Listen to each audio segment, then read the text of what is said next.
सभी देखने वालों को नमस्ते, जय माता दी। आप सभी को करवा चौथ की बहुत बहुत शुभकामनाएं। ये ही वो शुभ मंगलमय दिन है जिस दिन हम सुहागिन महिलाएं अपने पति की लंबी आयु के लिए ये उपवास लेती हैं। इस उपवास को लेना हल्का सा मुश्किल है, इसके नियम भी सबसे अलग है। जैसे ही इस उपवास का नाम आता है ना, तो हमें विधान जानने होते हैं कि क्या सुबह से सच में कुछ खाना चाहिए या कहीं उपवास खंडित तो नहीं हो जाएगा। सायंकाल में कुछ खाने पीने का विधान है भी या नहीं, या जब हम उपवास खोलते हैं उस टाइम हमें कौन सी चीज़ें खानी है, कौन सी गलती से भी नहीं खानी है, ये भी हमें पता होना चाहिए। तो आज की वीडियो आप अंत तक देखिए ताकि आप सभी चीज़ें अच्छे से जान सकें। तो सबसे पहले इस उपवास की स्टार्टिंग होती है सुबह 3-3:30 बजे उठने से। सबसे पहले हमें सुबह कुछ खाना होता है। अब मैं बताऊंगी खाने का क्या क्या विधान है। पहले आप ये जान लीजिए, जो भी चीज़ सुबह खाएंगे आप, या तो वो सास आपको बना के खिलाते हैं, या यदि आप खुद बनाते हैं, अलग अलग नियम होते हैं अलग अलग जगह के, तो ताज़ा बनाए, शाम का नहीं खाना। सबसे पहले आपको सुबह उठ के पानी पी लेना चाहिए। ये सभी चीज़ें आपको खाने पीने की 5 बजे से पहले पहले खा पी लेनी है। 5 बजे के बाद उपवास आपका स्टार्ट हो जाएगा। तो पानी पी ले 2-3 गिलास। यहाँ ये ध्यान दें कि बहुत ज़्यादा पानी भी ना पी ले, क्योंकि इस उपवास में पानी नहीं पिया जाता बाद में। तो हद से ज़्यादा भी नहीं पीना चाहिए, नहीं तो मुश्किलें हो जाती है, कभी उल्टी जैसा मन हो जाता है ज़्यादा पानी पी के भी। उसके बाद आप फल ले सकती हैं। सुबह आपको फल ले लेने चाहिए, अपनी सेहत को देखते हुए फल ले। आपको खटास वाले फल यदि सूट नहीं होते हैं, एसिड बनता है, तो नहीं लेने चाहिए।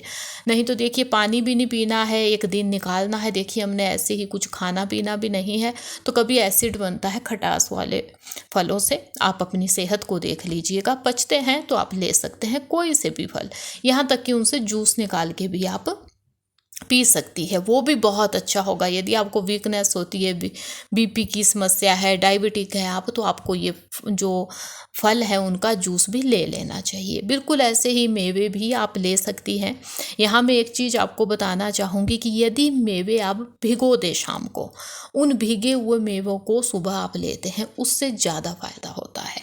मतलब वो ताकत दे देते हैं आपको उपवास लेने की। तो आप सभी मेवे शाम को भिगो दें, सुबह यदि उन्हें खाते हैं तो मुझे लगता है कि सेहत के लिए ज़्यादा सही होते हैं। बिल्कुल वैसे ही दूध या दूध से बनी हुई चीज़ें भी आप सुबह ले सकती है, ये भी सही होते हैं आपके स्वास्थ्य के लिए। लेकिन दूध से बनी हुई जो भी चीज़ें आपने लेनी है, वो आपको ये ध्यान देना है कि खुद ही बनानी है, आपको शुद्ध वे से बना के ले सकते हैं। चाय कॉफ़ी भी आप ले सकते हैं। बस ये ध्यान दें कि यदि आपको ये पचती है, सूट होती है, कोई गैस्ट्रिक पेट में जलन की समस्या नहीं है आपके, तभी ये चीज़ें सुबह ले। यदि कुछ ऐसी दिक्कतें हैं तो ना ले, बचे इनसे। उसके बाद विधान आता है सेमिया या फेनिया खाने का। मैक्सिमम लोग ये खाते हैं, तो ये भी आप खा सकती हैं। इन्हें भी सुबह लिया जा सकता है। यहाँ आपको ध्यान देना है कि कोई भी पैकेट बंद जूस या यहाँ वहाँ जाके या यहाँ वहाँ से बोतल ला के उसका जूस आपको कतई नहीं पीना है, ये नियम में नहीं आता है। कोई भी यहाँ वहाँ से लाया हुआ खाना आपको नहीं खाना है। कोई हैवी फूड मत खा लीजिएगा सुबह से कि आप कोई ऑयली खा ले, कोई पिज्ज़ा खा ले, ऐसी चीज़ें खा ले, वो नहीं खानी है, वो कोई नियम में नहीं आती है। ऐसा भी नहीं है कि आप फुल थाली खाने की खा ले। देखिए सेमिया, फेनिया, फल या कुछ जूस, ऐसी चीज़ें ले सकते हैं सुबह। ये विधान है इस उपवास का लेने का। अलग अलग नियम होते हैं उपवास के, ये इसके नियम में आता है। लेकिन वो विधान है तो आप 1 या 2 चम्मच लें, ऐसा नहीं कि आपको खाना ही खाना है। तो ऐसा तो नहीं होता है, हम तो नहीं लेते हैं ऐसा उपवास। अब आप भी बताइएगा कमेंट में कि आप सुबह से ऐसा क्या खाते हैं, क्योंकि देखिए अलग अलग जगह के अलग अलग नियम होते हैं। तो आप यदि कुछ ज़्यादा नियम है आपके तो ऐड कीजिएगा इसी में ही, वैसा आप खा सकते हैं जैसा आपके यहाँ होगा। अब उसके बाद देखिए दिन में कुछ नहीं खाया जाएगा, कुछ नहीं पिया जाएगा। अब शाम की पूजा जब होगी, सायंकाल की पूजा 5-6 बजे, उसके बाद चाय, कॉफ़ी, दूध, पानी, इन चीज़ों का विधान आता है। कुछ जगह पे लोग लेते हैं पूजा के बाद, कुछ नहीं भी लेते हैं। तो आप देख लीजिएगा आपके मम्मी, दादी, नानी कैसे उपवास लेते, वही नियम है आपके लिए। अब सबसे बड़ी बात होती है कि जो शाम को जब उपवास खुलता है, जब चांद की पूजा हो जाती है ना, उसके बाद क्या खाना है, जो भी खाना खाए सात्विक खाना होना चाहिए, जिसमें नॉन वेज कतई ना हो, जिसमें कोई लहसुन प्याज ना हो। जो भी आप खाना ले वो ज़्यादा तेल वाला, ज़्यादा ऑयली नहीं होना चाहिए, क्योंकि देखिए दिन में लिया था उपवास, पानी तक भी नहीं पिया था। अब यदि आप बहुत ही ऑयली, बहुत ही स्पाइसी, चटपटा खाना खा लेंगे या हद से ज़्यादा ही खा लेंगे तो हेल्थ इशू होने के चांस होते हैं। इसलिए हमें जब शाम को उपवास खोलना होता है, हल्का पानी पी लीजिए, हल्का फूड खाएं, कम मसालों वाला। यहाँ एक चीज़ का ये ध्यान देना है, ये वो गलतियाँ हैं जो हमसे अनजाने में हो जाती है। जैसे कि उपवास लिया है ना, उसके बाद सोचते हैं लीजिए अब चांद की पूजा भी हो गई, चलिए किसी होटल में टेस्टी सा खाना खा के आते हैं। तो ये गलती मत कीजिएगा, वहाँ जाके नहीं खाना है आपको।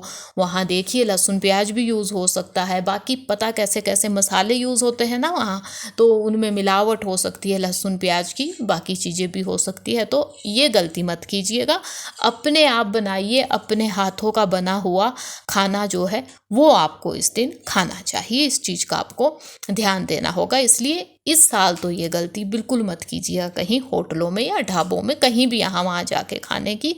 बिल्कुल वैसे ही ऑनलाइन फूड जो कि हम बहुत आसानी से मंगवा लेते हैं, तो ये भी आपको नहीं मंगवाना है, क्योंकि इसमें भी यही दिक्कत होगी। बनाने वाले ने कौन से मसाले डाले हैं, लहसुन प्याज डाला है या कौन सा तेल क्या यूज़ किया है, हमें नहीं पता है। कितना शुद्ध खाना ये भी नहीं पता है, तो आपने ऑनलाइन खाना भी नहीं खाना है। यदि किसी महिला को कुछ ऐसा है कि वो नशीली चीज़ें लेती हैं, वैसे महिलाएं देखिए ऐसी चीज़ें नहीं लेती हैं, लेकिन तब भी यदि कुछ ऐसा है तो इस दिन गलती से भी आप कोई नशीली वस्तुएं मत लीजिएगा उपवास खोलने के टाइम भी, क्योंकि ये उपवास देखिए जो उपवास खुलता है ना, जब उस टाइम पे भी डिपेंड होता है, वो भी विधान में आता है कि हमें क्या खाना चाहिए। तो ये ध्यान दीजिएगा। अब वो महिलाएं जान लीजिए जिनका ये पहला उपवास है, यदि आपका ये पहला उपवास है तो आपके लिए विशेष है ये दिन, खास है ये दिन, क्योंकि जैसे आप ये पहला उपवास लेगी ना, वो ही नियम चलेंगे आपके लास्ट उपवास तक के। जब तक आप है तब तक ऐसे ही उपवास चलेगा। तो आपको पहला उपवास सोच समझ के लेना चाहिए, अपनी हेल्थ को देखते हुए लेना चाहिए। क्या खाना क्या पीना है वो ध्यान से समझ लीजिएगा, क्योंकि आज आप जो खाएंगी, जैसे उपवास लेंगी, वो ही नियम अंत तक निभाने होंगे। तो मैंने वीडियो में बता दिया कैसे उपवास लेना है, वो आप अच्छे से सुन लीजिएगा। अभी ध्यान से नहीं सुना है यदि, या अपनी मम्मी को, सास को देखते हुए जैसे वो उपवास लेती है वो ही नियम होते हैं। देखिए जो फैमिली में जैसे चलता आया है ना, वैसे ही हमें आगे चलाना चाहिए। नियम वो ही है, विधान वो ही है। तो आप सोच समझ के लीजिएगा उपवास। उम्मीद है मुझे कि वीडियो आपको पसंद आई होगी। यदि वीडियो अच्छी लगी है तो लाइक कीजिएगा, चैनल पे है नए तो सब्सक्राइब कीजिएगा। अब मिलेंगे ऐसी ही किसी नई यूज़फुल यूनिक वीडियो के साथ। तब तक के लिए धन्यवाद। जय माता दी।